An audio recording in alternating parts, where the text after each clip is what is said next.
ఇక ఒక అవుట్ఫిట్ అయితే డికోడ్ చేద్దాం. అది గిటార్ రామ్ చరణ్ అవుట్ఫిట్ అనమాట. ఫస్ట్ వన్ చూసుకున్నట్టయితే ఒక డెనిమ్ జాకెట్. ఇదే డెనిమ్ జాకెట్ అందులో యూజ్ చేసింది అనమాట. ఈ డెనిమ్ జాకెట్ అయితే సేమ్ టు సేమ్ ఉంటుంది. ఇది మనకి 800 రూపీస్లో అవైలబుల్ ఉండే. ఇప్పుడు కొంచెం ప్రైస్ అయితే హైక్ అయ్యి 1000 రూపీస్కి వచ్చింది అనమాట. రోడ్ స్టార్ నుంచి సేమ్ టు సేమ్ లుక్ అయితే ఉంటుంది. ఇది మనకి డెనిమ్ జాకెట్.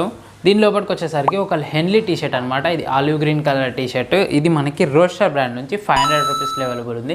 సేమ్ లుక్ అయితే ఉంటుంది. ఆ ప్యాటర్న్ ఆ టెక్స్చర్ అనేది కూడా సేమ్ ఉంటుంది. ఖచ్చితంగా కరెక్ట్గా అబ్జర్వ్ చేయండి, మీకు అర్థమవుతుంది కరెక్ట్గా.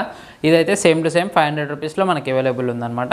నెక్స్ట్ దీని కిందికి వచ్చేసరికి ఒక బ్లూ కలర్ జీన్స్. ఇది సింపుల్ జీన్స్ ఉండేటట్టు చూసుకోవాలి. అండ్ మనకి దీంట్లో రూల్ ఏంటంటే డెనిమ్ జాకెట్ అండ్ జీన్స్ అనేది మ్యాచ్ అయ్యేటట్టు చూసుకోవాలి. ఈ హార్వర్డ్ బ్రాండ్ నుంచి మనకి 569 రూపీస్లో అవైలబుల్ ఉంది. నెక్స్ట్ దీని కిందికి వచ్చేసరికి ఒక బూట్స్ అనమాట. ఈ మనకి ఈ మూవీలో పోలీస్ ఆఫీసర్ కాబట్టి మొత్తం బూట్స్ వేసిండు. నార్మల్గా వేరే షూస్ స్నీకర్స్ ఏవి వేయకుండా బూట్స్తో ట్రై చేసిండు అనమాట. ఇది వచ్చేసరికి మనకి సర్కా